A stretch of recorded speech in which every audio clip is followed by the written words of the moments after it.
Selamat pagi, Bapak, Ibu, Saudara, Sedharma. Terimalah salam Buddhis dari kami. Namo Sang Hyang Adi Budaya, Namo Buddhaya.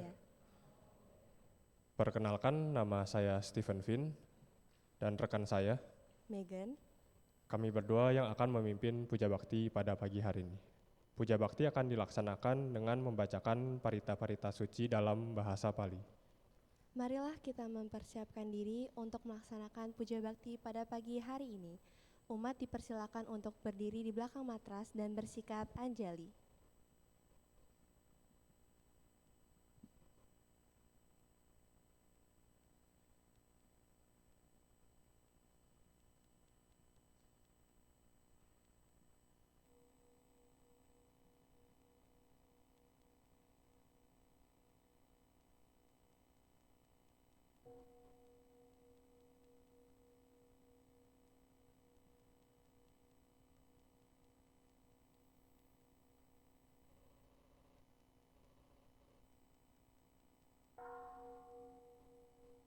Gata Pendupaan.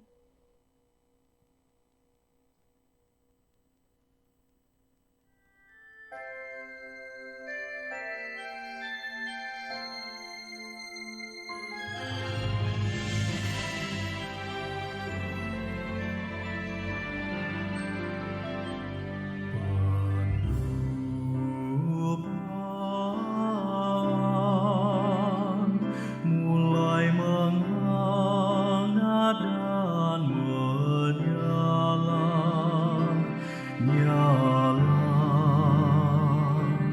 Dharma Datu, Dharma Datu, diliputi wanginya, diliputi wanginya, wanginya di hadapan persamuan nan agung para Buddha.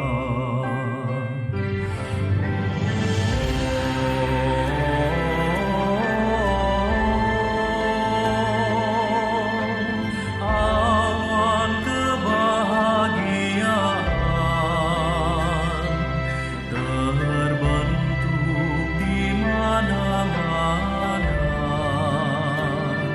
saat pujianku telah berlimpah-limpah. Para Buddha menampakkan dirinya. Om Vajrarupe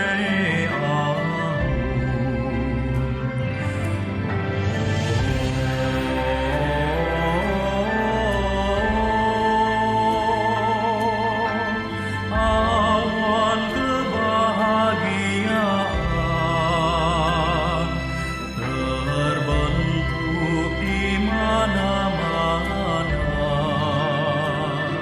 saat pujianku telah berlimpah-limpah.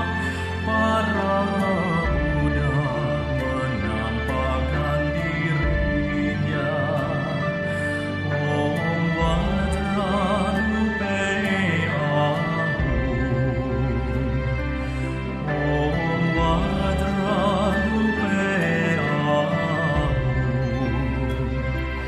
Om Vajrarupe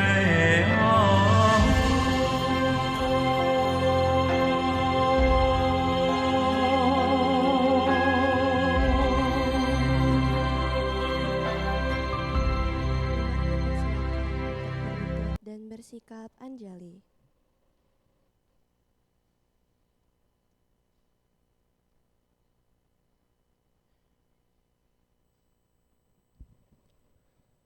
Nama Karagata, halaman 9. Syair penghormatan. Bagawa yang maha suci telah mencapai penerangan sempurna. Dharma telah dibabarkan dengan sempurna oleh Bagawa. Sangga siswa Bagawa berperilaku baik. Di hadapan Buddha, Dharma, dan Sangga, aku bersujud. Arahang sama sambuddho Bhagawa Buddhang Bhagawantang Abiwademi. Namo Buddhaya.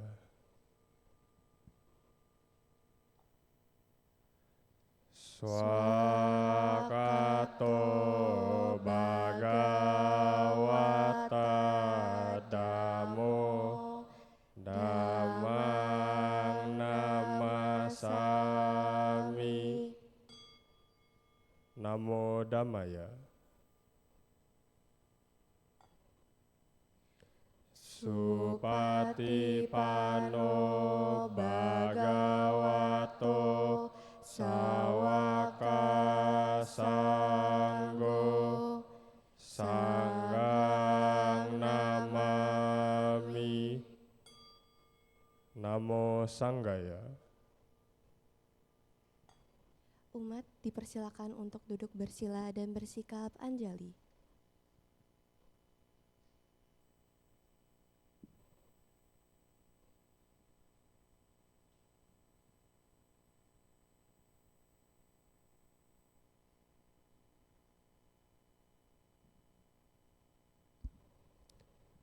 Wandana, halaman 16. Syair penghormatan. Terpujilah Sang Hyang Adi Buddha yang Maha Esa, Bagawa yang Maha Suci, yang telah mencapai penerangan sempurna, dan semua bodhisattva Maha Satwa. Namo Sang Hyang Adi Buddhaya. Namo Sang Hyang Adi Buddhaya. Namo Sang Hyang Adi Buddhaya. Namo Tassa Bhagavato Arahato Sama Sambuddhassa. Namo Tassa Bhagavato Arahato Sama Sambuddhassa. Namo Tassa Bhagavato Arahato Sama Sambuddhassa. Namo Sarve Bodhisattvaya Mahasattvaya. Namo Sarve Bodhisattvaya Mahasattvaya. Namo Sarve Bodhisattvaya Mahasattvaya. Tisarana, halaman 17. 3 perlindungan. Marilah kita menyatakan diri berlindung kepada Buddha, Dharma, dan Sangga untuk kedua kalinya dan untuk ketiga kalinya berlindung kepada Buddha, Dharma, dan Sangga. Buddhang saranang gacchami. Dhammang saranang gacchami. Sanghang saranang gacchami. Dutiyampi Buddhang saranang gacchami. Dutiyampi sarenang gacami. Dutiampi sanggang sarenang gacami.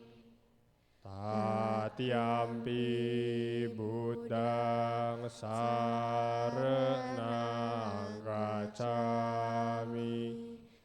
Tatiampi dhammang sarenang gacami. Tatiampi sanggang sarenang gacami. Pancasila halaman 18. 5 sila.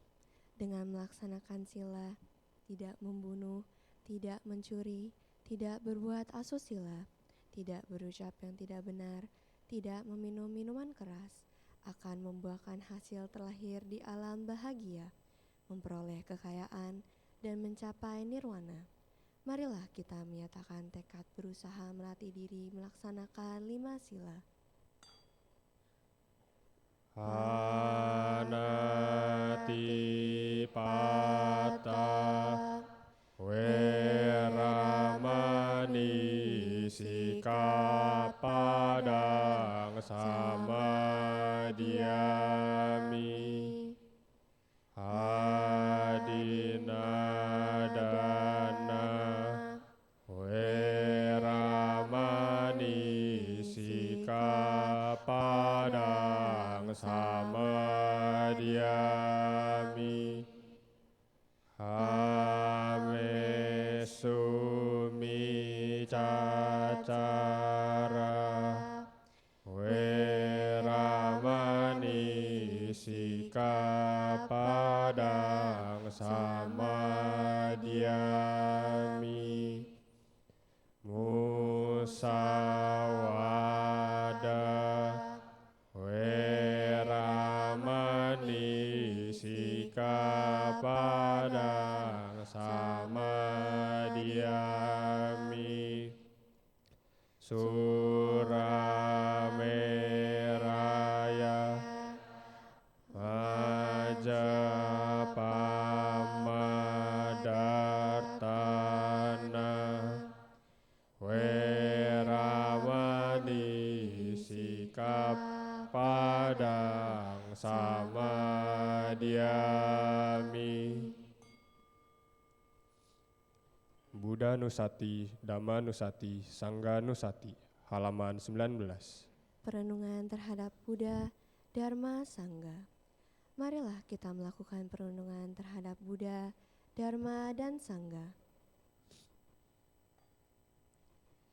Iti piso bhagawa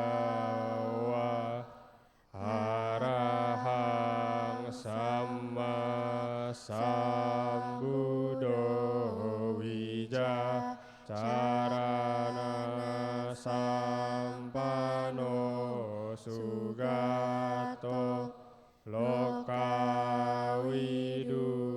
anuttaro purisa dhamma sarati.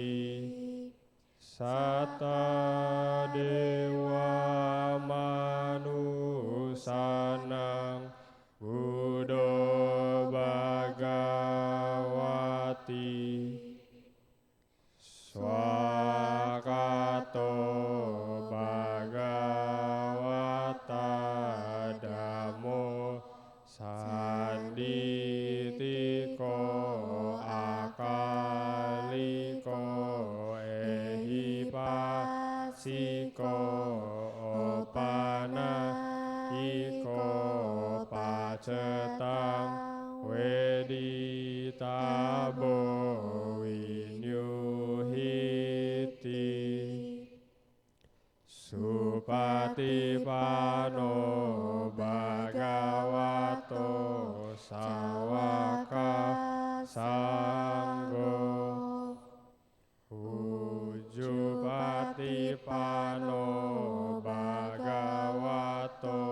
sawaka sanggo nyaya patipano bhagavato sawaka sanggo samici patipano bhagavato sawaka sanggo yadidang catari purisa yugani atta purisa pugala esa bhagavato sawaka sanggo ahuneyo pahuneyo dakineyo anjali karaniyo anutarang punya ketang lokasati.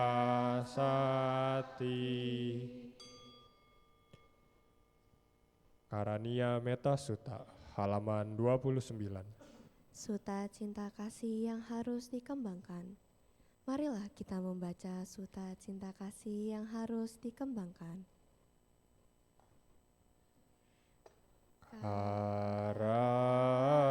Karania mata kusalena yantang santang padang abisa meja sako ujuca suwauce suwaco tasamudu anati mani santu sakoce subaroce apa kicoce salauka huti santi driyoce nipakoce apa gabo kulesu ananugido cakudang sama care kinci yena winyu pare upawadeyum sukino akemino hontu besata bawantu sukitata yekeci panabutati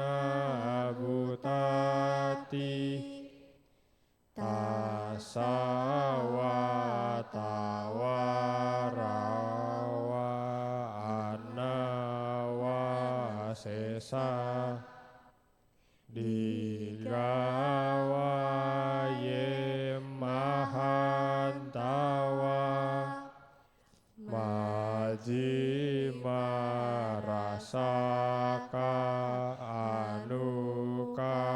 anukatula ditawayewa adita ye cadure wasanti awidure tawa sambawe siwa sabe sata bawantu sukitata naparo parang niku beta nati maneta kata cinang kinci ya rosana pati gasanya nanya manya sadu kami ceya mata yata niyang putang ayu sa eka puta manurake ewampi sababutesu manasang bawaye apari manang metang cesabalokasmi Manasambawaye aparimana udang ado cetirian ce asam badang awerang asapatang titang carang nisi noa saya noa yawa tasa wigata mido etang sating aditeya Brahma metang wiharang idamahu ditica anupagama silawa dasanena sampano kamesu ineya gedang nahi jatu gabaseyang punaretiti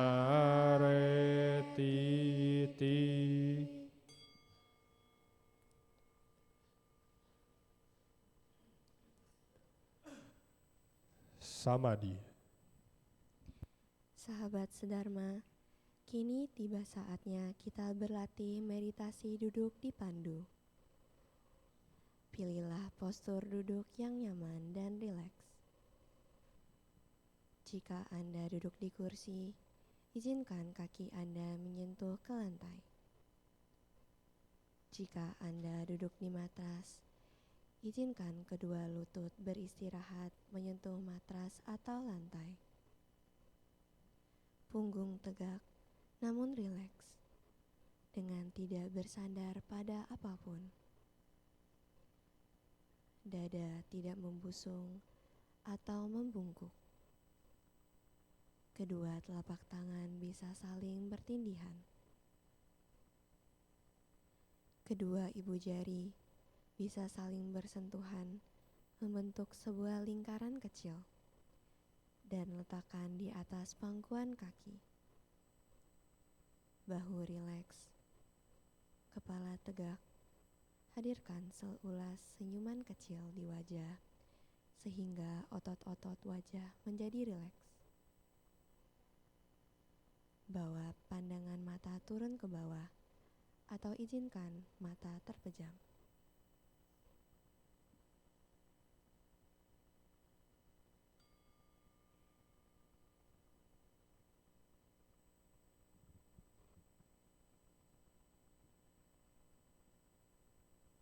Bernafas masuk, saya merasakan dan mengenali sensasi nafas masuk.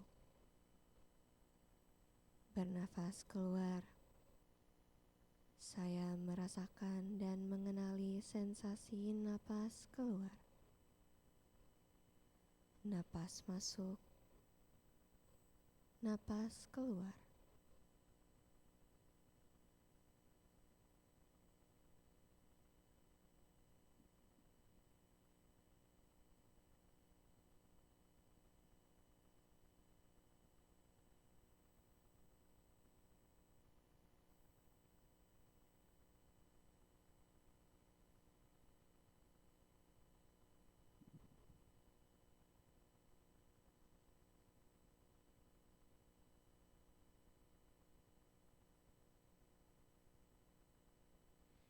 Bernafas masuk.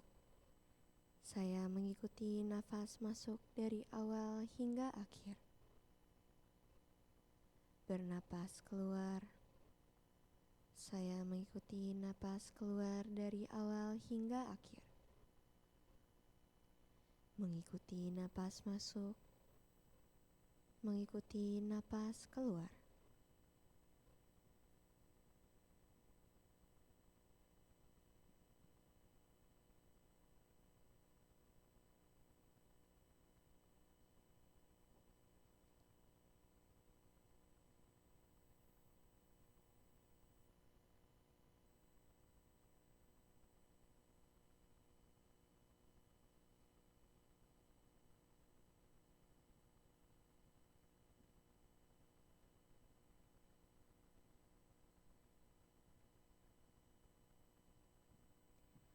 Menyadari seluruh tubuhku, saya bernapas masuk. Merilekskan seluruh tubuhku, saya bernapas keluar. Menyadari tubuh, merelekskan tubuh.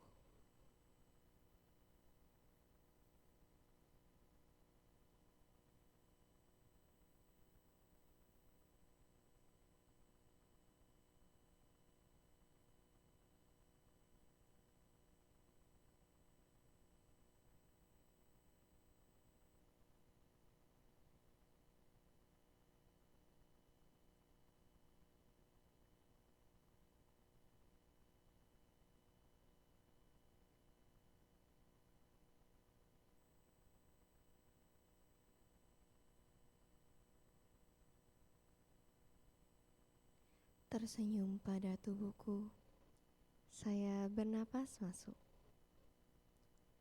Melepaskan semua ketegangan yang ada di tubuhku, saya bernapas keluar.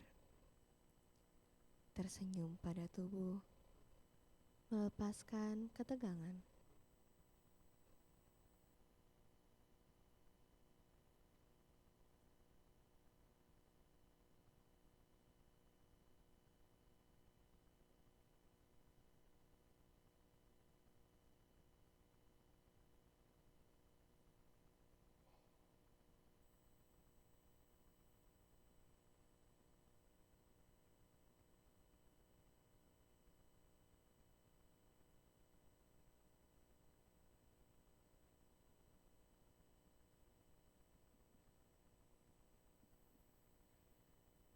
Merasakan sukacita, saya bernafas masuk.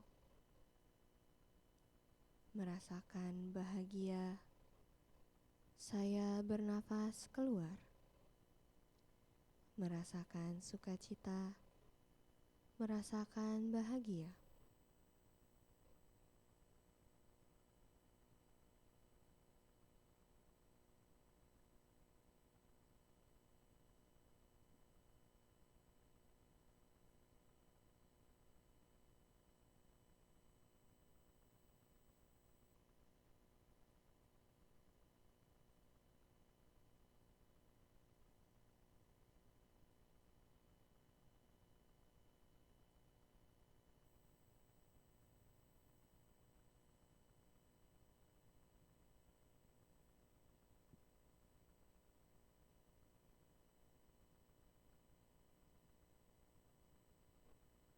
Hadir pada saat ini, saya bernapas masuk. Menikmati saat ini, saya bernapas keluar. Hadir pada saat ini, menikmati saat ini.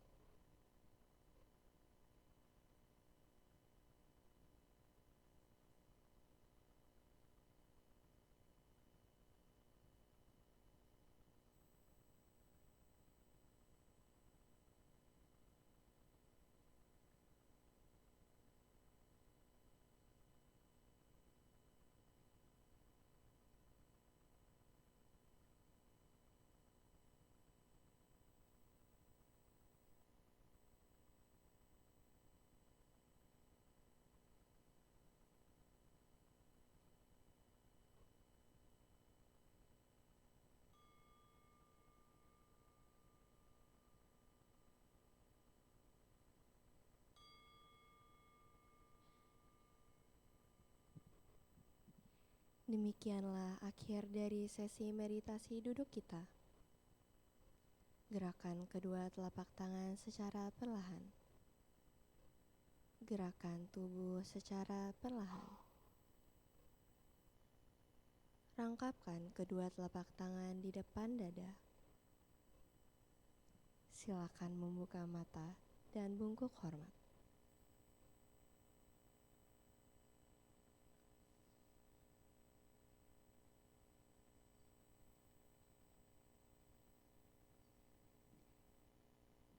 Saudara-saudari dalam Dharma, tiba saatnya kita mendengarkan sharing Dharma yang pada hari ini akan disampaikan oleh Upasaka Pandita Ananda Edi Rama Wijaya Putra yang bertemakan hidup indah bila mencari berkah.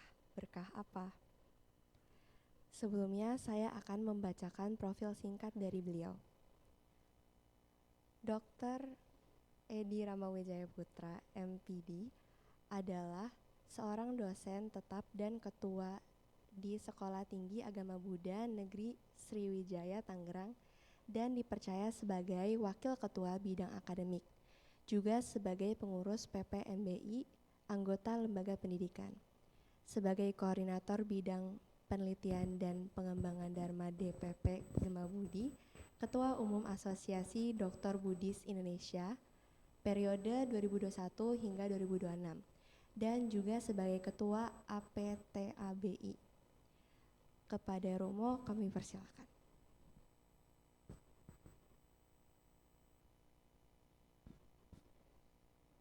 Bapak, Ibu, Saudara-saudari sedharma, para upasaka upasika, selamat pagi, Namo Sangyang Adi Budaya, Namo Buddhaya.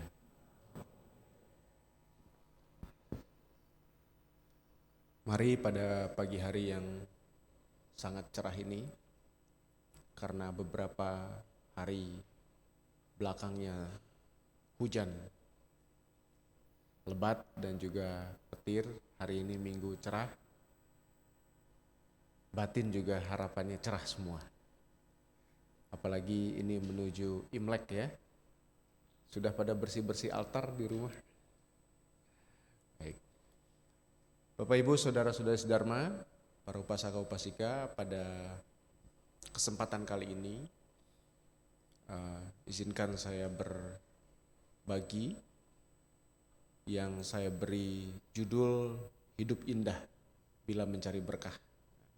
Tetapi ada tagline-nya di bawah, berkah seperti apa. Kita patut bersyukur kepada diri kita sendiri bahwa di pagi hari ini, ketika banyak orang merencanakan liburan panjang, mungkin sudah berada di tempat-tempat liburan gitu ya, tapi kita masih menyempatkan diri, meringankan langkah kaki menuju Bakti Sala Wihara Ekayana Serpong, dan banyak melakukan sebab-sebab kebahagiaan. Seperti tadi berdana, mendengarkan Dharma, pada akhirnya nanti melimpahkan jasa, itu adalah sebab-sebab kebahagiaan. Jadi kalau kita ngomong soal berkah atau blessing gitu ya, di dalam ajaran agama Buddha itu tidak hadir begitu saja, tidak muncul begitu saja, itu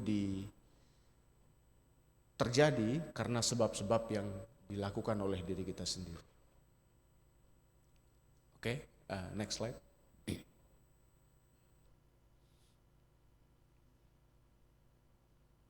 Oke.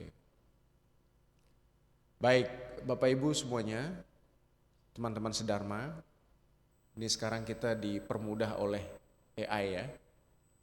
Jadi kalau sesi ceramah dharma, kemudian kita masukkan prompt atau kata perintah gitu ya, kita mendapatkan gambaran yang sangat kontekstual, pas sesuai dengan keadaan yang kita inginkan. Jadi Bapak Ibu, sudah menjadi kewajaran bahwa setiap orang itu akan peduli terhadap dirinya sendiri terlebih dahulu, kemudian orang lain. Ini sudah menjadi nature calls, atau memang sudah alamiahnya seperti itu. Seseorang itu ya dia harus memedulikan dirinya sendiri, automatically, langsung dirinya sendiri dulu. Nah, sebagai contoh ini gambarannya, ilustrasinya. Ketika tiba-tiba hujan, tidak mungkin seseorang mengingatkan orang lain terlebih dahulu untuk berteduh. Hal yang pertama dilakukan adalah melindungi diri sendiri dari basah karena hujan tadi. Itu pun kadang menyingkirkan orang lain. Nah, ini sebuah contoh real gitu ya, bahwa seseorang itu pasti akan respon terhadap kebutuhan dirinya sendiri, baru ke orang lain. Nah, sebagai contoh ilustrasinya itu ada gambar, mungkin tidak merepresentasikan keadaan, tapi ada juga keadaan seperti ini gitu ya. Contoh Bapak Ibu, dulu saya pernah ngajar di Jakarta di sebuah sekolah di Jelambar. Saya dulu pakai motor era tahun 2000-an lah begitu ya. Pulang ke Tangerang, nah kalau sudah hujan di bawah flyover Cikokol itu jalan 3/4-nya itu milik pengendara motor. Bahkan mampet sampai Kebon Nanas gara-gara motor itu gitu. Dan bertambah terus, kalau hujannya tambah panjang ya tambah banyak antriannya gitu.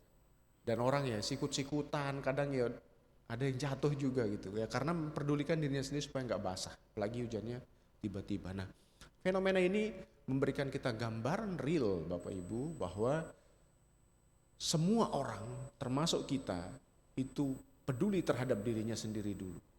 Jadi kalau ngomong soal berkah, maka yang pertama terbesit di pikiran kita adalah mencari berkah untuk diri kita sendiri dulu. Itu sebuah panggilan yang sangat alamiah sekali. Oleh karena itu kita harus berhati-hati, karena ini sebuah sifat dari manusia. Jangan sampai keinginan mencari berkah-berkah tersebut itu dirusak atau dihinggapi oleh yang namanya akar kejahatan. Misal keserakahan atau loba dalam bahasa Pali. Buktinya apa? Banyak orang yang sudah memiliki banyak harta benda, kalau ukurannya harta benda gitu, tetapi dia tidak mampu untuk mawas diri, yang kemudian menyebabkan dia berperilaku koruptif misalnya, atau tidak puas terhadap apa yang dimiliki, cenderung tidak terpuaskan, selalu pingin mau, pingin ini, pingin itu dan sebagainya.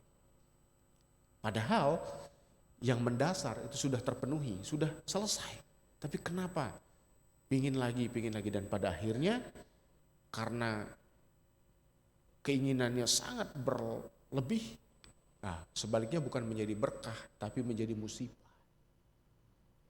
Musibah.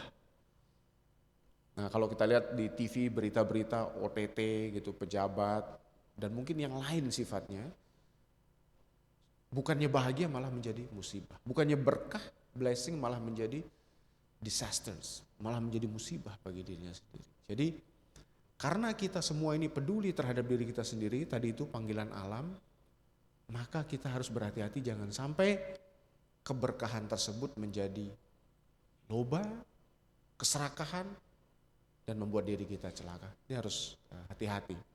Maka tadi judulnya berkah, iya, tetapi berkah seperti apa? Yaitu berkah yang terkendali, blessing yang control, under control, berada di bawah mawas diri. Selanjutnya, next slide. Nah, Bapak Ibu Saudara-saudari sedharma, oleh karena sepanjang hidup kita ini selalu berhubungan dengan diri kita sendiri terlebih dulu, maka perlu untuk mencermati sumber berkah dari dalam diri sendiri dulu. Jangan terlalu reliance berkah itu dari luar diri kita sendiri. Nanti saya akan tunjukkan kenapa kita perlu self-reliance, bukan external reliance.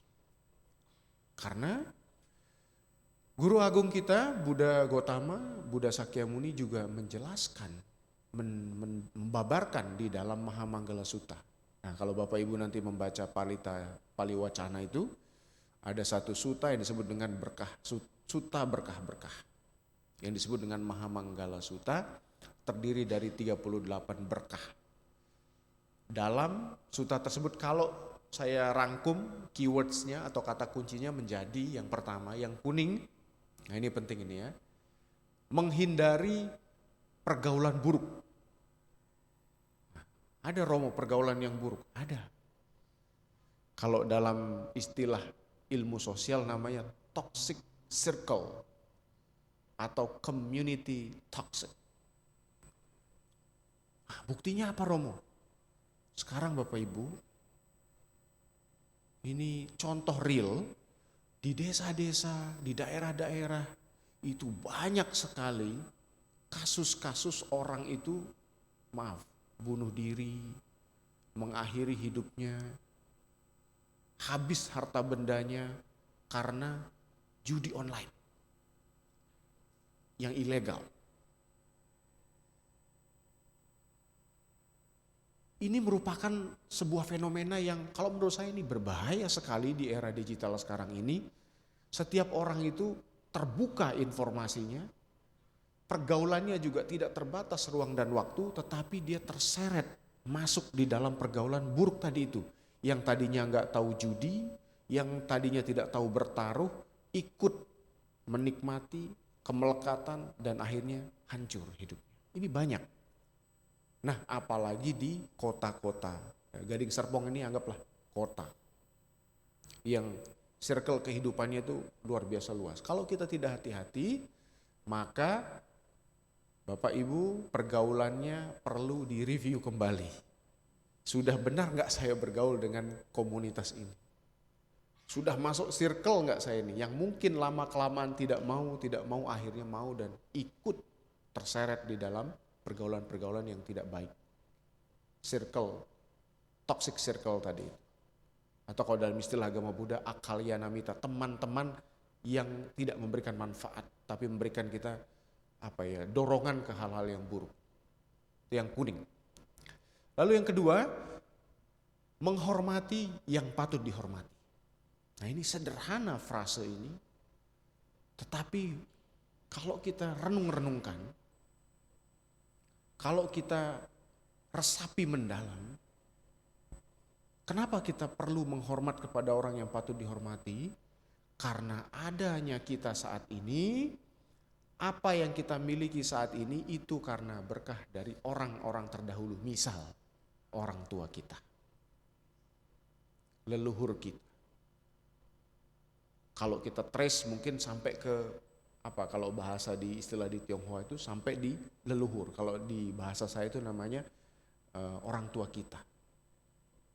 Sehingga kalau mereka terlahir di alam-alam yang mampu memberikan pertolongan, misalnya alam dewa, kalau di dalam agama Buddha itu ada istilah kelahiran-kelahiran di alam yang mampu memperlihatkan diri seperti Catu Maharajika, itu kan alam-alam yang dewa yang penuh keberkahan, dia mampu menolong. Kalau selama itu bajik begitu. Jadi kalau leluhur kita terlahir di dewa kan mampu mereka menolong. Itu sebabnya kita bukan tidak boleh dalam agama Buddha itu menghormat, dianjurkan bahkan untuk mencari berkah adalah kita menghormat. Nah, ini momen Imlek, momen Bapak Ibu yang merayakan momen keberkahan, kalau yang mau mencari berkah nggak usah jauh-jauh.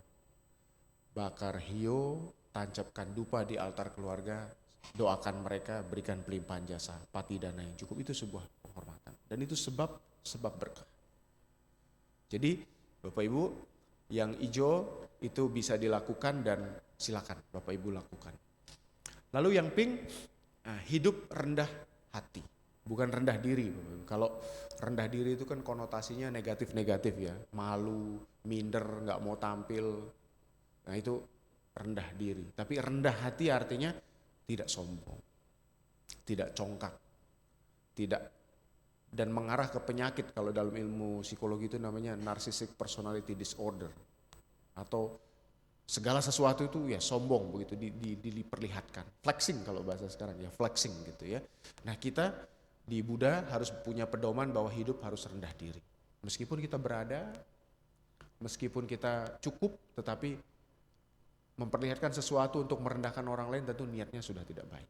Nah kita berkaca aja kepada siapa ya, orang-orang di dunia yang punya kekayaan luar biasa banyak, Mark Zuckerberg misalnya, yang punya Meta itu kan kalau jalan ya pakai kaos oblong, pakai celana pendek. Nah kita baru punya sekian, harusnya jangan terlalu congkak, karena kesombongan itu adalah cikal bakal dari dosa atau kegelapan batin. Lalu yang selanjutnya adalah kalau Bapak Ibu melihat situ, puas dengan apa yang dimiliki. Nah ini penting, puas Bapak Ibu. Jangan benchmark hidup kita itu kita lekatkan kepada sesuatu di luar diri kita. Melihat orang lain punya itu, pingin. Melihat orang lain beli itu, beli. Melihat orang lain punya ini, harus punya gitu. Nah kalau cara kita mencari berkah seperti itu Bapak Ibu, maka sampai kapanpun tidak akan pernah ketemu yang namanya happiness itu. Karena apa? Your happiness is external. Happinessnya bukan internal tapi eksternal. Nunggu orang lain dulu nyamakan. Orang lain tersebut tahu kelemahan kita bahwa nih orang ngikut-ngikutin saya, terus aja diprovokasi. Nah sehingga bagi yang kecenderungannya seperti itu, mari kita gunakan cara Buddha untuk mencari berkah, bahwa kita harus puas. Kita harus bahagia dengan apa yang kita miliki. Dan yang terakhir adalah Bapak Ibu berdana. Sekali lagi ini lebih simpel dari yang lain, tetapi berdana ini adalah sebab-sebab yang kita ciptakan sendiri. Bukan pemberian dari makhluk lain, tapi sebab-sebab yang kita ciptakan sendiri. Jadi kalau Bapak Ibu misalnya berdharma angpau kepada orang karena memang sudah jadi tradisi, nah itu menjadi sebab-sebab Imlek tahun berikutnya. Jadi nggak ada yang hilang, itu adalah sebab-sebab kebahagiaan. Dan memberinya pun harus dengan bahagia, dengan ikhlas, bukan dengan menggerutu atau dengan terbebani. Lebih baik tidak usah memberi daripada kita terbebani. Jadi Bapak Ibu itu kata kunci di dalam Maha Manggala Sutta. 38 berkah utama itu diringkas menjadi menghindari pergaulan buruk, menghormati yang patut dihormati, hidup rendah hati, puas dengan dimiliki, dan berdana. Bapak Ibu kalau 5 frase kunci ini Bapak Ibu gunakan sebagai pedoman hidup, bahagialah Bapak Ibu. Harus masuk ke dalam relung batin kita cara-cara mencari berkah. Next slide. Nah, kita seharusnya ya mencari berkah atau manggala itu dalam bahasa Pali dari dalam diri sendiri, bukan dari luar diri sendiri. Nah ini pun meskipun sumbernya dari ajaran Buddha, tetapi kalau kita baca-baca buku psikologi positif itu yang disebut dengan filosofi teras namanya psikologi positif, yaitu ada di luar kendali, ada di dalam kendali. Apa artinya di luar kendali, Romo? Artinya sesuatu yang nggak bisa kita kendalikan. Nah, kalau dalam hukum kesunyatan ada satu hukum yang menyebut tentang anicca dukkha anatta, ketidak impermanenan. Sesuatu berubah, segala sesuatu tidak bisa kita cengkram selamanya, nggak bisa kita pegang. Aku, mobil aku, handphone aku, istri aku, pacar aku, mungkin iya. Tetapi sejatinya kita nggak bisa mencengkram itu selamanya. Sifatnya adalah kalau bukan mereka yang meninggalkan, kita yang meninggalkan. Jadi kita harus berhati-hati terhadap di luar kendali. Dan ini sering menjadi sumber overthinking kita. Nah, kulit sudah kelihatan keriput sedikit, nah itu di luar kendali. Teman sudah mulai berubah perasaannya atau seperti apa, kita dibully atau itu di luar kendali. Nah, kita sering overthinking karena di luar kendali. Nah, yang berada di dalam kendali itu bisa kita lakukan. Contoh, bersyukur. Bukan syukurin ya Bapak Ibu, tapi bersyukur. Bersyukur dalam bahasa Pali di dalam Manggala Sutta itu santutica katanyuta. Bersyukur atas apa yang dimiliki. Atas apa yang dimiliki, bukan atas apa yang ingin dimiliki, atas apa yang sudah dimiliki saat ini. Seberapa sering kita semua, Bapak Ibu, Saudara-saudari sedharma, merefleksikan apa yang kita sudah capai sejauh ini, itu hasil dari kerja keras yang luar biasa.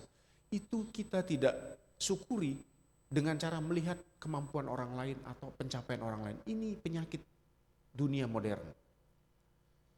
Sesuatu yang kita miliki, apa yang kita miliki saat ini kita coba benchmark dengan orang lain. Kita padankan dengan orang lain sehingga gak akan pernah ketemu. Selalu ada di atas langit, selalu ada langit di atas langit terus dan kita gak pernah bahagia. Jadi Bapak Ibu, mari kita mindful ke dalam apa yang kita miliki, mobil, motor, pasangan hidup, handphone, uang, harta benda investasi. Syukuri itu, kita coba lihat, ternyata itu hasil dari kerja keras kita selama ini yang jarang kita merasa bersyukur di dalam. Kita cenderung tadi itu di luar kendali, kita lantas tidak merasa bahagia. Lalu yang kedua, kita harus puas, tadi Bapak Ibu yang saya sudah sampaikan. Dan yang ketiga, sederhana dan mandiri. Sederhana ini bukan berarti hidup terlihat miskin atau terlihat buruk begitu ya, tetapi tadi itu tidak congkak, tidak sombong, tidak terlalu flexing yang kadang mengarah ke penyakit-penyakit mental seperti NPD, Narcissistic Personal Disorder, yang di era sekarang banyak terjadi. Jadi Bapak Ibu, mari kita sama-sama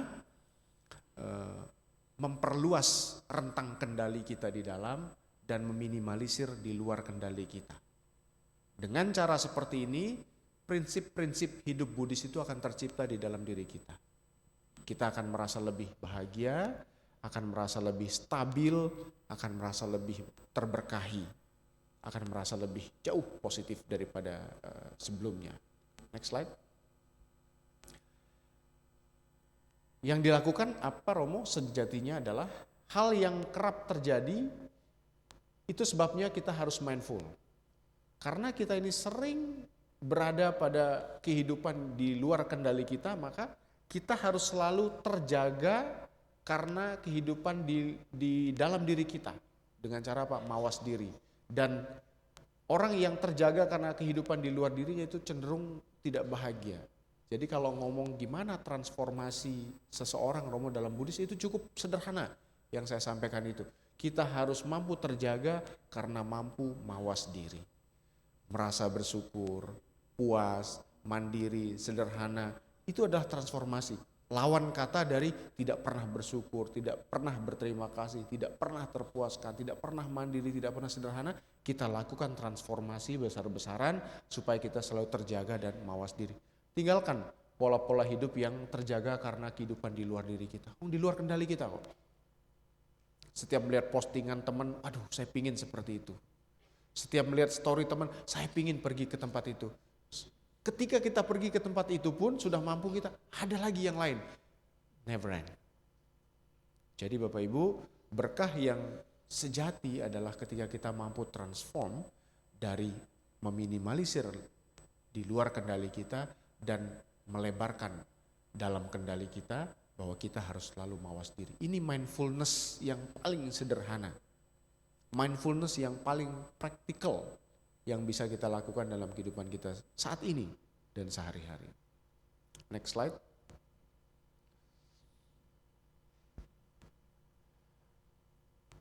Keberkahan dalam agama Buddha itu faktanya bukan gift, Bapak Ibu.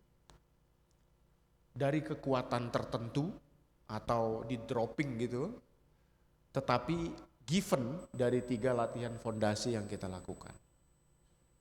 Karena di dalam konsep agama Buddha itu tidak ada kekuatan yang memberi secara langsung, misalnya dikasih, itu tidak ada. Maka kita harus menguatkan 3 fondasi dari latihan spiritual kita. Yang pertama adalah latihan moralitas. Bahwa kalau seseorang melakukan atau melaksanakan moralitas, standarnya yaitu Pancasila Buddhis, dengan cara dia tidak membunuh, tidak menghilangkan nyawa makhluk orang lain, maka dia akan terhindar dari bahaya-bahaya yang lain. Jadi sebab-sebab itu yang membuat kita menjadi terberkahi. Dan juga latihan-latihan sila yang lain. Yang kedua, samadhi atau konsentrasi. Bahwa seseorang yang mampu mencapai tujuan-tujuan dalam hidupnya itu karena cultivation atau panennya konsentrasi kita yang kita latih jangka panjang. Ada orang berhasil di tempat usahanya, ya mungkin karena dia mampu melihat peluang, dia mampu melihat pasar, dia mampu melihat celah karena konsentrasi baiknya. Ada orang yang mampu berprestasi di kampus, di sekolah, ya mungkin karena konsentrasinya cukup terjaga melalui latihan-latihan. Nah, saya ini juga dosen, pendidik, jadi saya melihat Bapak Ibu mahasiswa-mahasiswa yang cenderung punya IPK bagus, itu mereka punya konsentrasi yang cukup baik. Mahasiswa yang berhasil selesai kuliahnya, dapat kerja bagus, dipercaya orang, dia konsentrasinya bagus. Jadi apa yang kita dapatkan berkah itu karena 3 latihan fondasi ini. Dan yang terakhir yang paling besar dampaknya yaitu latihan panya atau kebijaksanaan. Maka sila samadhi panya itu bukan teori Bapak Ibu. Ini sebuah fondasi latihan spiritual bagi umat Buddha. Orang kalau sudah bijaksana, dia tahu mana yang bermanfaat, mana yang tidak bermanfaat. Dia tahu mana yang negatif, mana yang positif, mana yang netral, mana yang mengarah ke kerusakan, keburukan, mana yang mengarah ke kebaikan. Dan ini kita terus diserang oleh berbagai macam kehidupan yang kita temui lah. Setiap orang pasti punya komunitas kehidupan sendiri. Kalau kita tidak menjaga ini, maka boro-boro keberkahan ya, kita akan berada di jalan yang tidak berkah atau kehancuran, ketidakbajikan dan sebagainya. Jadi Bapak Ibu, karena menyadari bahwa berkah bukan hasil dari minta-minta, bukan hasil dari gift atau hadiah dari someone atau something, maka kita harus menguatkan 3 fondasi latihan kita. Moralitas, samadhi atau konsentrasi, dan kebijaksanaan. 3 hal ini menjadi the machine of our spiritual movement. Itu terus kita jaga. Jadi ini modal hidup di dunia modern. Next slide. Selanjutnya, next slide. Nah ini pada akhirnya nanti Bapak Ibu, teman-teman sedharma, apakah memutuskan ke right way atau wrong way, ini decisionnya ada di kita semua. Tetapi bagi seseorang yang punya strada yang kuat, punya fondasi keyakinan kepada ajaran Buddha, tadi kita membaca Dhammanusati ya Bapak Ibu ya, perenungan terhadap ajaran Dharma. Kalau Bapak Ibu baca transliterasinya itu adalah dibuktikan dan dapat dicela oleh para bijaksana. Nah kita akan melihat bahwa Dharma tersebut memang benar-benar adanya, apa adanya yang memberikan tuntunan kepada kita. Jadi kalau kita mau bahagia secara duniawi ya Bapak Ibu, karena ini umat awam semua, pertama kita harus mengarahkan kehidupan kita ke kehidupan yang di jalan yang benar, bahwa boleh sejahtera dalam agama Buddha, well-being atau wellness, wealth dalam Buddhism itu tidak ada masalah. Karena di dalam sutta ditemukan istilah seperti ati sukha, yaitu kebahagiaan untuk memperoleh harta benda itu nggak ada masalah. Asalkan tadi itu tidak bersekutu dengan 3 akar kejahatan dan berdampak buruk bagi diri sendiri dan orang lain. Kemudian ada disebut dengan boga sutta. Boga suka itu adalah kebahagiaan dapat menikmati harta benda atau kekayaan. Karena ada orang yang punya ati suka tetapi dia nggak punya boga sutta. Itu artinya orang kaya tetapi dia nggak mampu menikmati kekayaannya. Misal dia terlahir sebagai seorang miliarder atau triliuner tapi dia lumpuh. Dia nggak bisa pergi kemana-mana, dia nggak bisa bawa mobil atau kemana lah begitu, makan yang enak pun tidak nyaman gitu. Jadi kita harus punya ati suka dan boga suka. Selanjutnya adalah kita harus punya anna suka. Anya suka ini termasuk dengan kehidupan orang yang tidak dicari-cari hutang atau apa ya, orang-orang yang banyak, termasuk hutang karma juga begitu kan. Jadi kita harus selalu punya sebab-sebab kebahagiaan di situ. Dan yang terakhir adalah anawaja suka, yaitu kebahagiaan diliputi, dikelilingi oleh orang-orang yang mencintai kita. Jadi Bapak Ibu, kebahagiaan duniawi itu ada dan kita berhak mendapatkan itu, tetapi ketika kita memutuskan ke jalan yang benar, maka kita kembali ke konsep awal bahwa sebab-sebab kebahagiaan harus kita tanam. Tidak bisa kita gift diberikan oleh makhluk lain, tidak bisa. Harus ada timbunan kebajikan. Next slide. Nah, tetapi ingat Bapak Ibu, di dalam prinsip-prinsip agama Buddha, ketika kita sudah memiliki sesuatu, tujuan mulianya tercapai, maka di bagian yang paling dalam itu ada namanya compassion. Compassion itu artinya maitri karuna atau welas asih, dan inner peace atau kedamaian dari dalam. Dan sampai keluar kita harus punya caga atau kedermawanan. Dan yang lapisan paling terakhir itu adalah kita harus mampu hidup dan bermanfaat bagi orang lain. Jalan-jalan bodhisattva. Jadi bukan berarti begitu kita sudah memiliki sesuatu, sudah nggak ngapa-ngapain. Kita harus punya tanggung jawab terhadap diri sendiri dan makhluk lain. Diri sendiri yaitu dengan cara kita harus punya compassion atau welas asih, rasa kasih sayang kepada makhluk lain. Kemudian punya inner peace, kedamaian, ketentraman di dalam diri. Dan kalau kita sudah punya inner peace, bagian yang paling luarnya adalah kita harus punya compassion, bermanfaat bagi makhluk lain, bagi orang lain. Jangan sampai kita sudah bahagia menjadi orang yang egosentris, nggak peduli terhadap orang lain, caganya tidak ada, rasa kedermawanannya tidak ada, boro-boro membantu gitu ya, berbuat baik untuk dirinya sendiri juga tidak mau. Jadi kita harus selalu mawas diri, berhati-hati bahwa 4 kualitas batin ini harus ada pada diri kita, yaitu cinta kasih, kedamaian di dalam, kedermawanan, dan bermanfaat bagi makhluk lain. Dengan cara memiliki 4 layer berkah ini, maka kita akan menjadi orang yang penuh berkah dan tentunya terberkahi dari segala macam aspek kehidupan. Next slide. Nah, Bapak Ibu, demikian yang dapat saya sampaikan. Semoga menjadi sumber keberkahan bagi Bapak Ibu semua dan saudara-saudari sedharma. Dan setiap dharma yang kita dengarkan itu akan jauh lebih bermanfaat apabila kita keluar dari bakti sala ini kemudian mampu mengaktualisasikan dengan baik. Karena kita bukan dalam tataran hanya mendengarkan, tetapi bagaimana tuntunan dharma itu mampu mengubah diri kita ke jalan yang lebih baik dan mampu juga menyelamatkan kita yang tadinya mau ke arah yang baik kembali ke jalan yang sangat baik sebagaimana Buddha ajarkan kepada kita semuanya. Semoga berkah dari mendengarkan dharma ini, Bapak Ibu semua cita-citanya tercapai, usahanya lancar, pekerjaan dan karirnya juga berdampak baik, rezeki melimpah dari segala arah, usia panjang, jodoh yang baik, usaha yang terbuka, rezeki datang dari segala penjuru, leluhurnya juga terberkahi. Selamat Imlek 2026, semoga semua makhluk hidup berbahagia.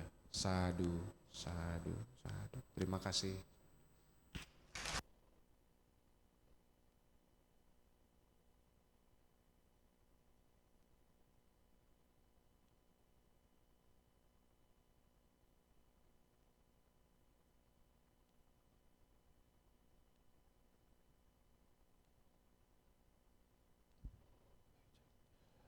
Baik, Bapak Ibu Saudara Sedharma, kita akan membuka sesi tanya jawab.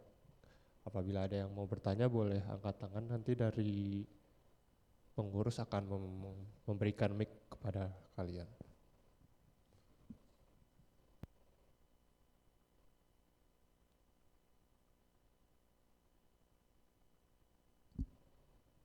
Boleh mic-nya.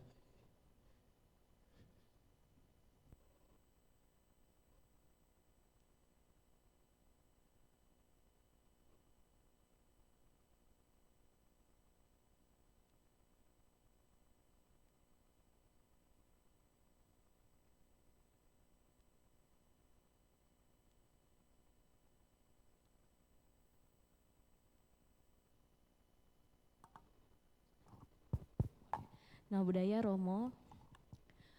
Di sini aku mau bertanya Romo, di hari Imlek itu kan pasti kan dari malam dan di hari hanya itu kan kumpul keluarga. Nah kalau misalnya mau membacakan parita untuk leluhur selain etawata, ada apa lagi ya Romo? Thank you.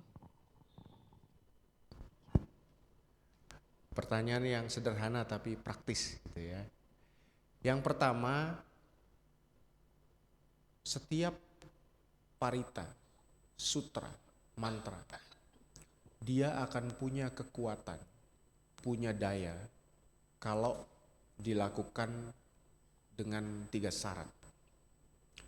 Yang pertama, harus ada perbuatan baik yang mengikutinya. Oke? Misal, Bapak Ibu kan hanya hafalnya cuma 1 Romo. Saya cuma hafalnya adalah Namo Tassa Bhagavato Arahato sama Sambuddhasa. Hanya itu saja yang terhinggap di kepala saya misalnya. Yang lain saya harus baca parita dulu kan. Tetapi Bapak Ibu, kalau sepotong pujian terhadap Bhagawa tersebut diikuti oleh kebajikan sebelumnya, itu pasti akan jauh lebih besar daripada membaca 84.000 judul Dharma tanpa ada sepotong kebajikan yang mengikutinya. Karena apa? Di dalam agama Buddha, segala sesuatu harus punya sebab. Sebab tersebut menjadi sebab kebahagiaan yang akan terjadi. Jadi kalau yang pertama harus ada sebab yang mengikuti ya. Yang kedua, harus dengan untaian cetana atau kehendak yang baik dulu. Karena di dalam Buddhism, nah jangan sampai salah ya. Kalau mungkin di keyakinan lain mungkin kita nggak tahu, saya juga nggak tahu. Ada jenis-jenis mantra untuk misalnya menghilangkan nyawa orang lain, itu ada. Tapi kalau di agama Buddha tidak ada seperti itu konsepnya. Jadi pada saat kita melakukan kebajikan diikuti oleh daya, maka kekuatan tersebut akan menjadi sumber kebahagiaan. Jadi harus ada yang mengikuti meskipun hanya kecil gitu ya. Kemudian yang selanjutnya adalah kehendak atau tujuan yang baik, dan yang terakhir adalah pelimpahan jasa atau kebajikan yang kita limpahkan kepada orang yang terdekat yang kita kenal sebelumnya. Begitu kan? Nah, kalau di dalam Imlek apakah selain etawata kemudian menyebut cirang rakantu almarhum dan mendiang? Nah, boleh juga ditambahkan parita patidana atau pelimpahan jasa kepada seluruh makhluk. Karena kalau kita lihat terjemahan Pali, etawata itu lebih mengarah ke orang yang kita kenal, tapi kalau patidana itu hampir ke seluruh makhluk di samsara. Yang mungkin tidak ada keluarganya yang melimpahkan jasa. Jadi kita melimpahkan kepada semua makhluk tanpa kecuali. Tapi 3 syarat. Membaca parita, sutra, mantra harus diikuti oleh perbuatan bajik, niat yang luhur, dan pelimpahan jasa yang cukup. Lengkap itu 3 kebajikan, maka meskipun hanya kita tahu Namo Seciyamonivo, itu akan jauh lebih bermanfaat dan kuat daripada menghafal 1000 sutra, tapi tidak ada perbuatan bajik yang mengikuti. Terima kasih.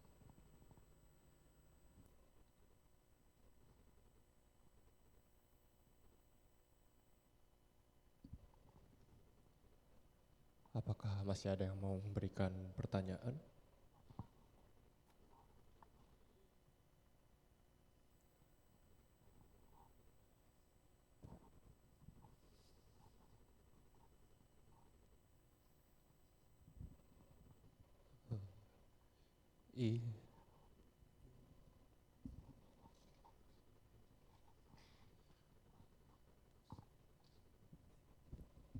Ya, Namo Buddhaya Romo.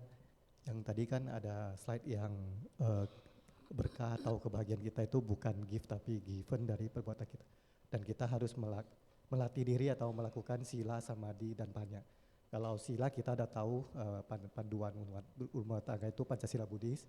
Kalau samadhi ya kita ikut meditasi, mau samanta atau vipassana.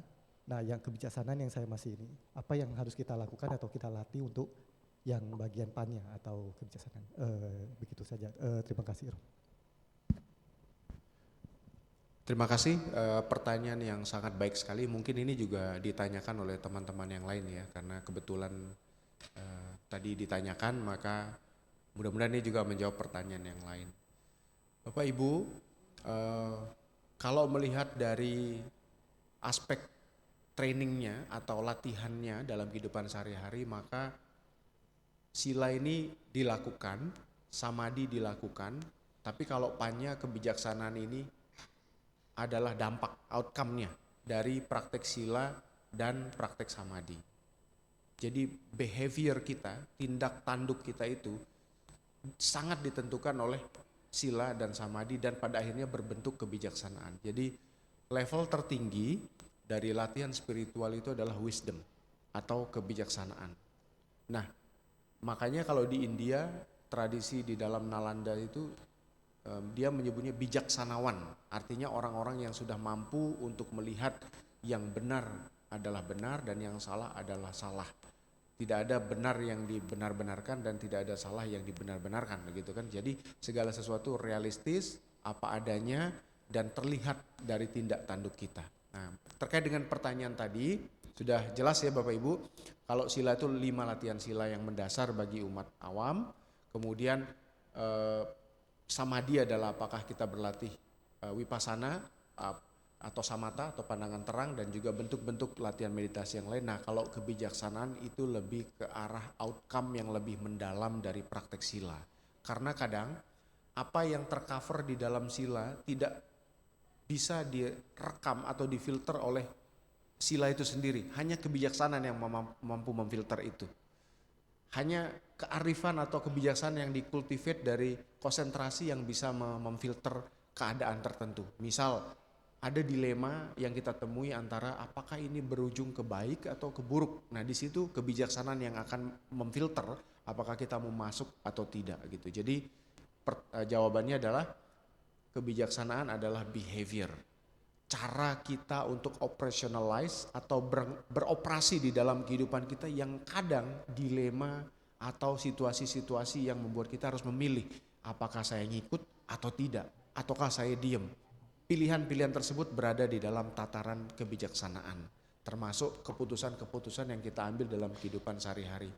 Whether apakah saya itu ikut masuk atau berhenti itu termasuk di dalam kebijaksanaan. Nah, ini penting ditanyakan, bagus pertanyaan ini, karena kadang ada orang yang pada fase titik terendah atau fase di mana dia mau kembali ke jalan yang benar. Di dalam perspektif agama Buddha, setiap momentum Bapak Ibu mau kembali ke jalan yang lebih baik itu tidak jadi masalah Bapak Ibu. Enggak ada istilahnya saya udah buruk, ya udah saya buruk aja. Jangan seperti itu.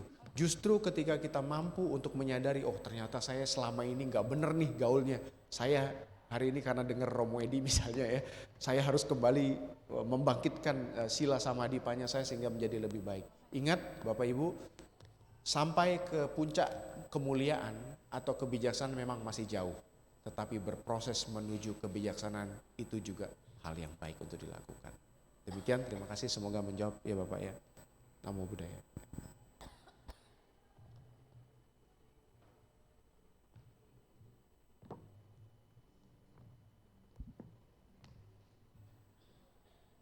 Oke, mungkin satu pertanyaan terakhir untuk Romo, bila masih ada yang mau bertanya.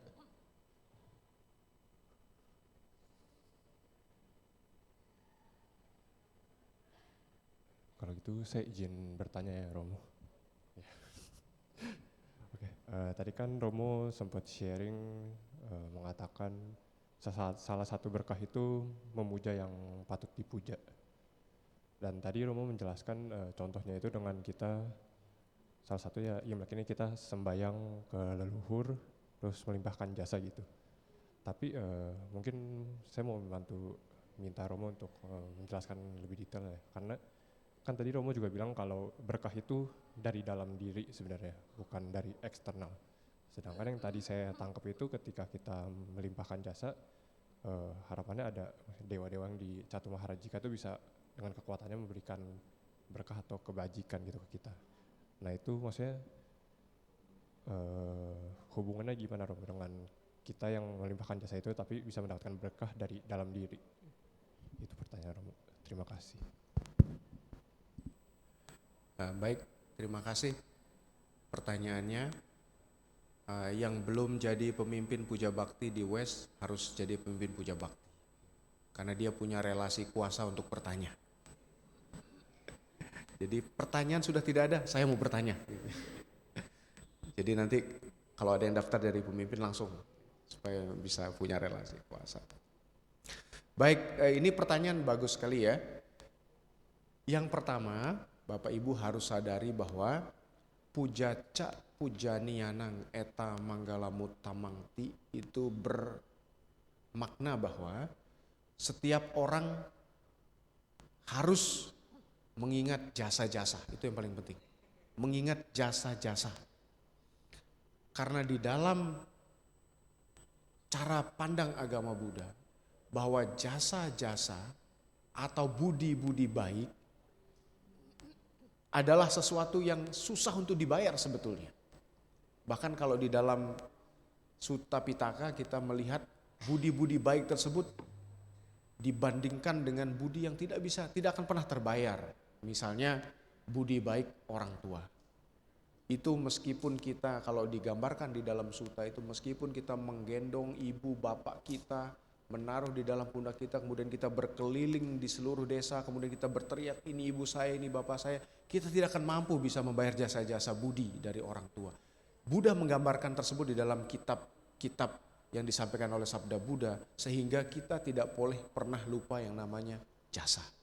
Jasa itu harus kita ingat. Dengan cara apa? Ya menghormat kepada yang patut dihormati. Itu yang paling penting. Kalau kita selalu punya basis keyakinan seperti itu, maka Bapak Ibu sudah pada koridor kebajikan yang benar. Bahwa saya ingat jasa, ada saya saat ini yaitu karena kedua orang tua saya.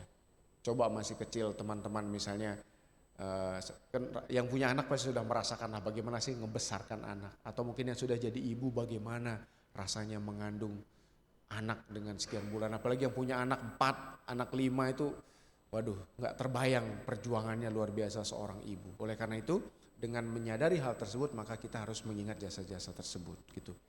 Nah kaitannya dengan kenapa kita perlu memberikan penghormatan kepada leluhur yang sudah meninggal. Kalau kita trace dari kehidupan sekarang mungkin ke leluhur kita yang berapa, karena memang ada momentum di mana para dewa atau orang-orang yang mampu memberikan pertolongan itu kemudian mampu memberikan kita kemudahan di dalam hidup. Karena apa?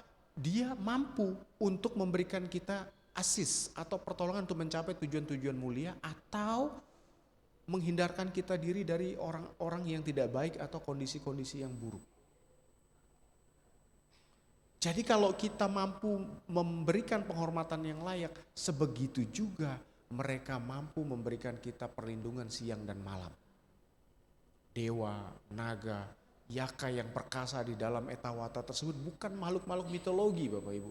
Itu kalau kita baca di dalam renungan-renungan bagaimana Buddha menaklukkan penaklukan atau Buddha Jayanti begitu. Maka itu makhluk-makhluk yang sebetulnya mampu memberikan kita dorongan untuk mencapai tujuan-tujuan yang mulia. Jadi kenapa kita perlu menghormat? Ya karena kita harus selalu mengingat jasa-jasa. Kemudian yang kedua, kalau ada leluhur kita yang terlahir di alam dewa, dia mampu terketuk hatinya untuk memberikan kita pertolongan-pertolongan untuk tujuan mulia, bukan tujuan yang tidak baik. Karena para dewa udah ngerti Bapak Ibu, oh ini niatnya nggak baik pasti nggak akan ditolong. Tapi kalau tujuannya mulia, tercapai cita-cita mulianya, maka tentunya ada pertolongan, baik dari dewa maupun bodhisatwa atau mahasatwa.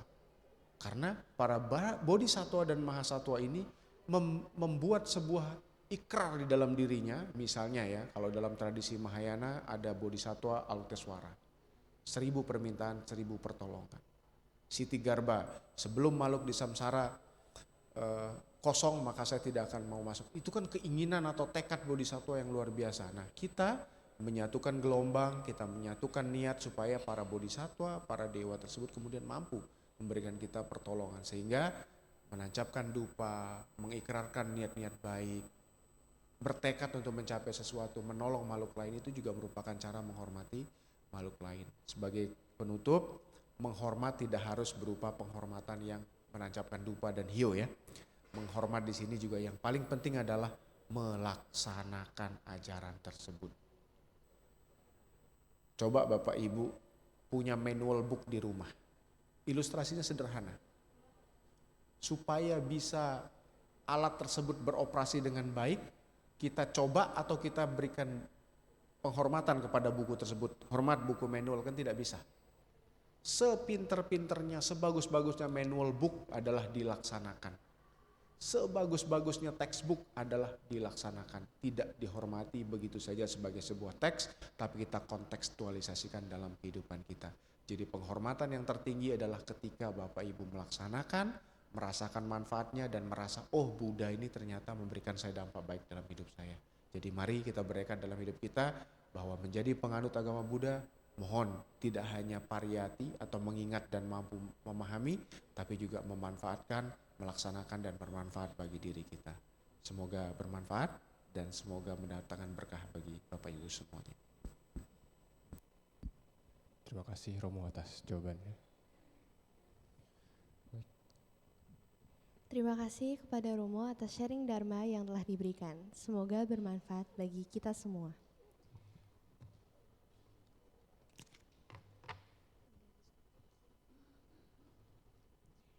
Kini marilah kita melakukan kebajikan dengan berdana untuk kepentingan Dharma seraya menyanyikan lagu Dana Paramita.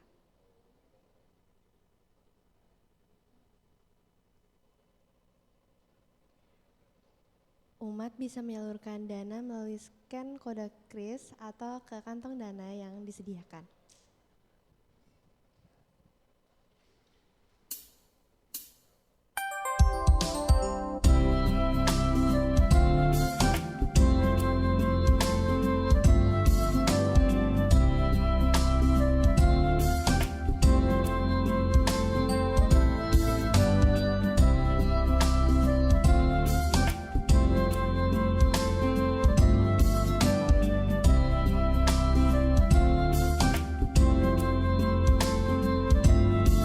Marilah kita berdana untuk kepentingan Dharma. Semoga kita dalam berkat kasih Buddha Maha Suci. Berdanalah kita semua dengan hati ikhlas rela. Semoga karma baik kita berlimpah rahmat Triratna.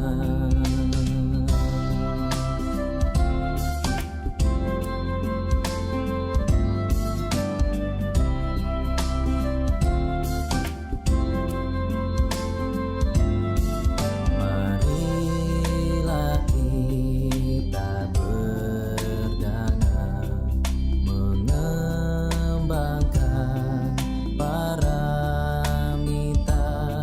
Semoga kita hidup damai dalam kemurahan hati. Berdanalah kita semua dengan penuh sukacita. Semoga hidup kita bahagia untuk selama-lamanya.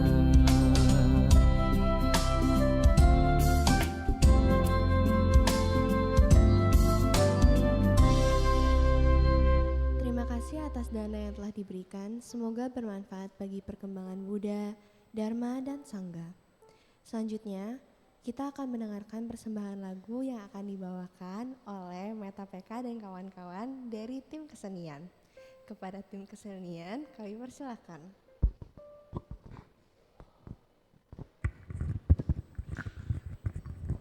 Selamat pagi teman-teman Subdama, Namo Sang Yang Adi Budaya, Namo Buddhaya.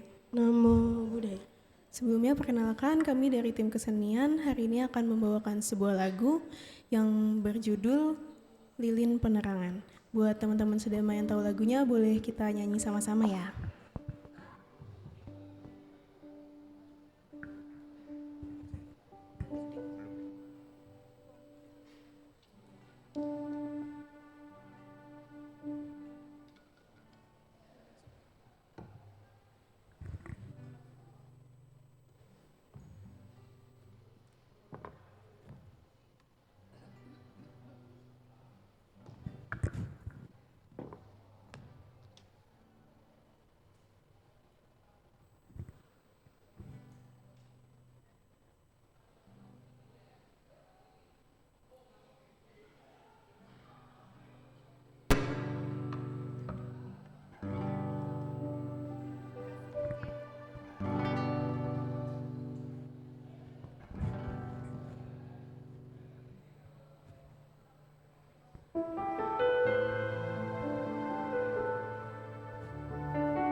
Ku nyalakan lilin penerangan yang menghapuskan gelap.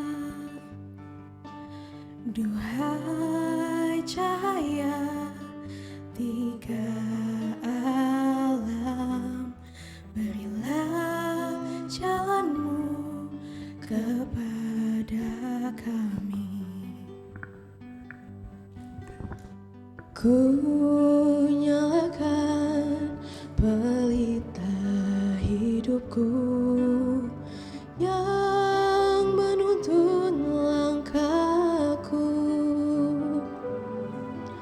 dari segala mara penggoda untuk mencapai pembebasan.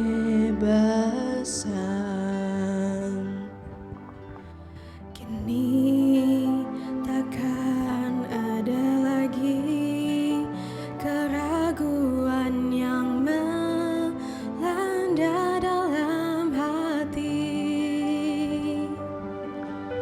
karena telah ku yakini akan kebenaran yang sejati.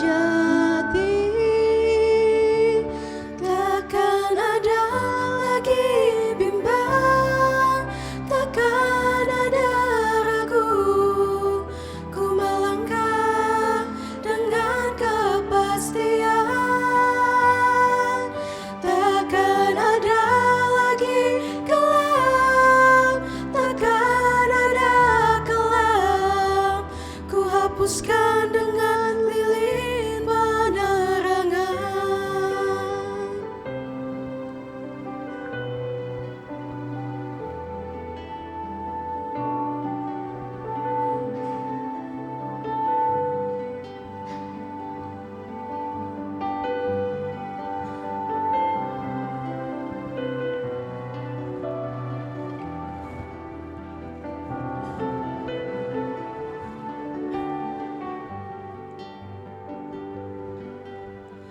Ku nyalakan pelita hidupku yang menuntun langkahku dari segala mara penggoda untuk mencapai pembebasan.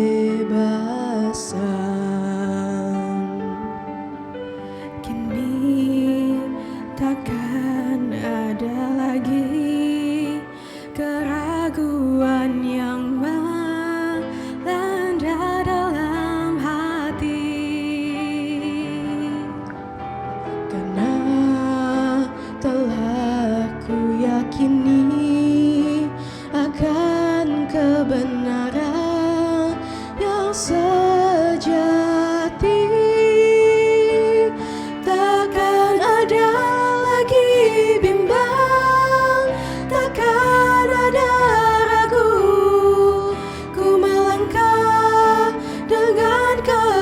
kepastian,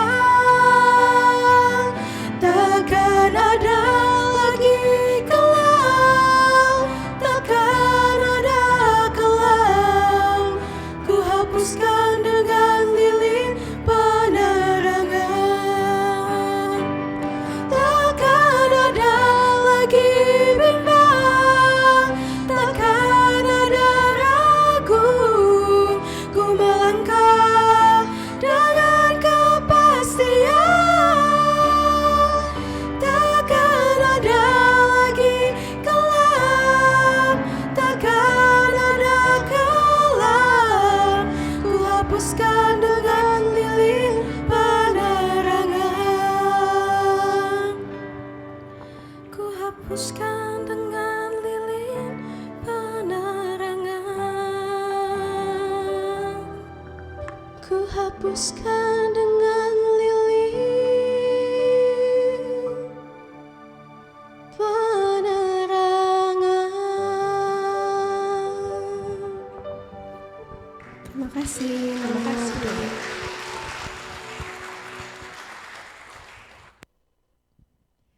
Terima kasih kepada Meta PK dan kawan-kawan dari tim kesenian.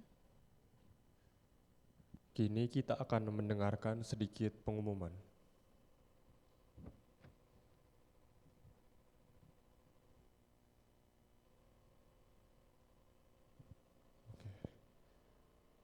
Pertama, kami dari Wihara Ekayana Serpong mengajak Bapak Ibu Saudara Sedharma untuk menghadiri kebaktian malam Imlek pada tanggal 16 Februari atau besok pukul 9 malam dengan pendarasan Sutra Pasepavo, persembahan pelita dan penyalaan lampion di Bakti Sala Utama Wihara Ekayana Serpong.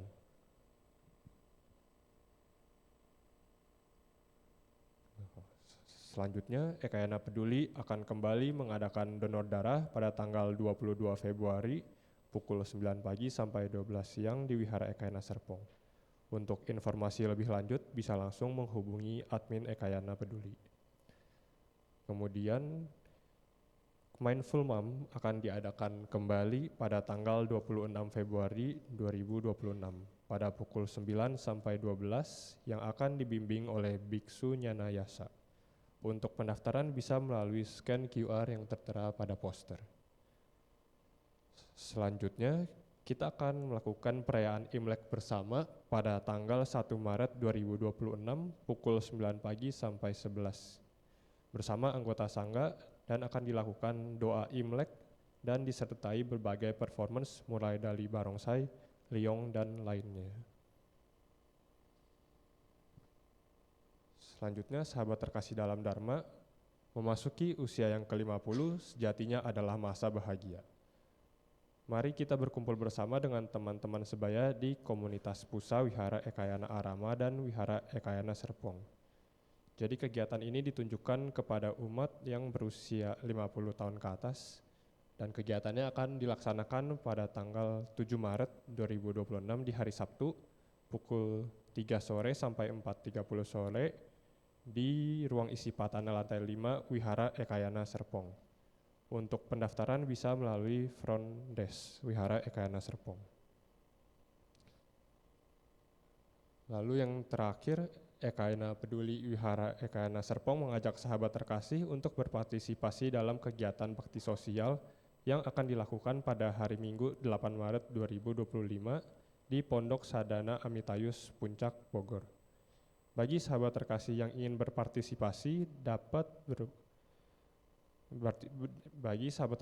berpartisipasi dapat memberikan donasi berupa bahan sembako atau berdana materi dengan transfer ke rekening BCA atas nama PU Ekayana Serpong atau Yayasan Triana Wardana dengan menambahkan akhiran 99. Demikian pengumuman untuk hari ini.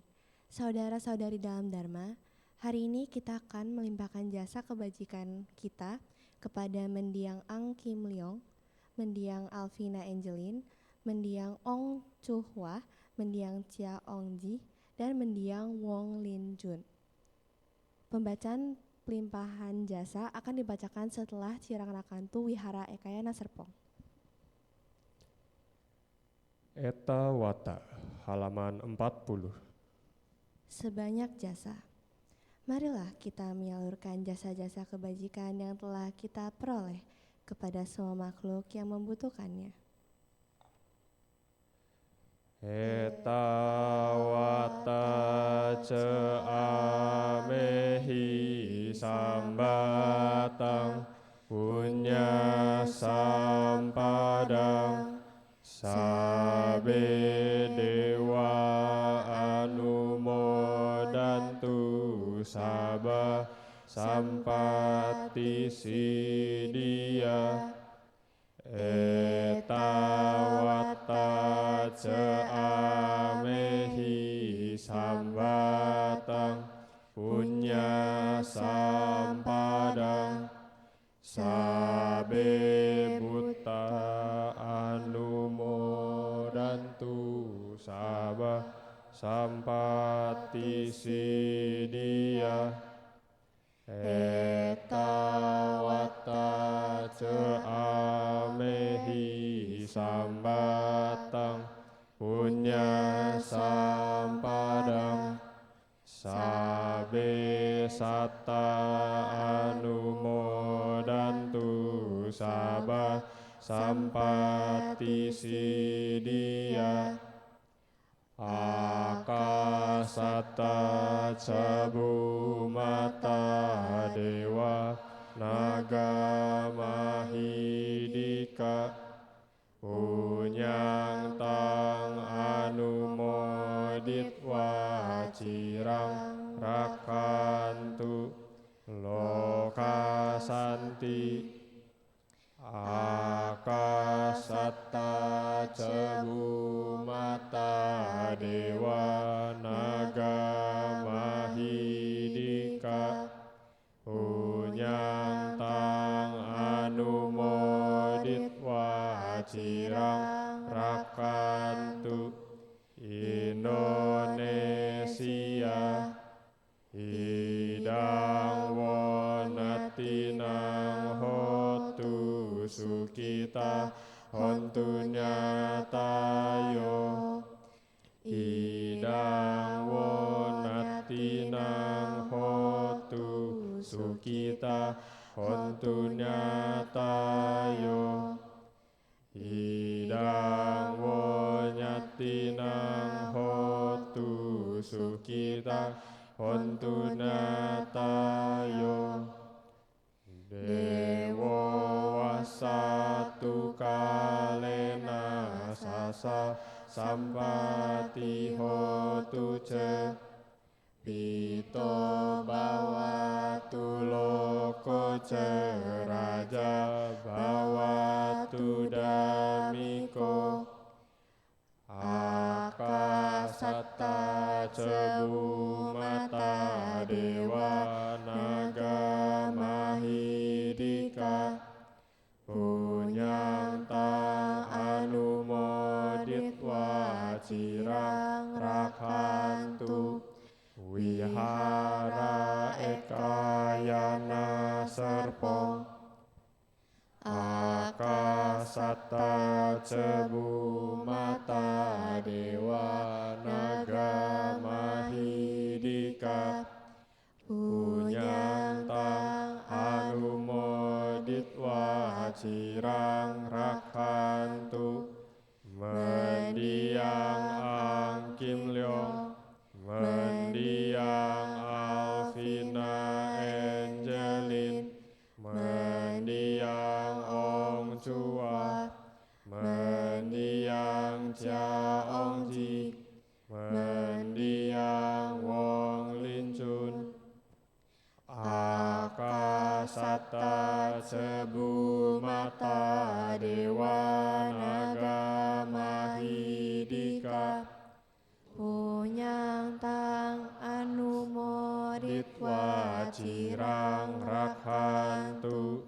sasanang akasata cebu mata dewa naga mahidika punyang tang anumodit wacirang rakantu Desanang Akasata Cebu Mata Dewa Naga Mahidika Punyantang Anumoditwa Cirang Rakantu No Guru Akasata Cebu Mata Dewa Naga Mahidika Punyantang Anumoditwa Cirang Rakantu Mang Paranti Sadu Sadu Sadu.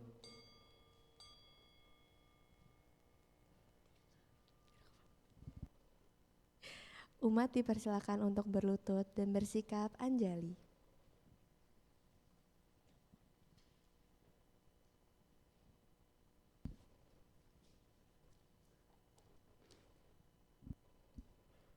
Nama Karagata, halaman 49. Syair penghormatan. Bagawa yang maha suci telah mencapai penerangan sempurna. Dharma telah dibabarkan dengan sempurna oleh Bagawa. Sangga siswa Bagawa berperilaku baik. Di hadapan Buddha, Dharma dan Sangga aku bersujud.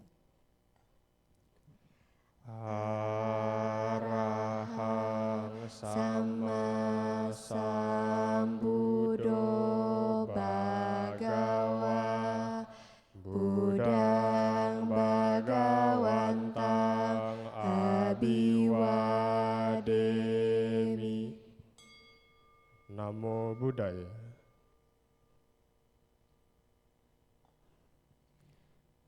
Swakato Bhagavata Dhammo Dhammang Namasami. Namo Dhammaya. Supatipano Bhagavato Sawaka Sanggo Sanggang namami. Namo Sanggaya.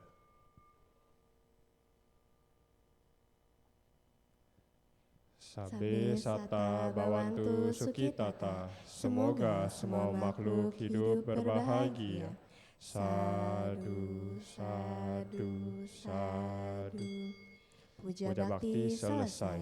Namo Sang Hyang Adi Budaya. Namo Buddhaya.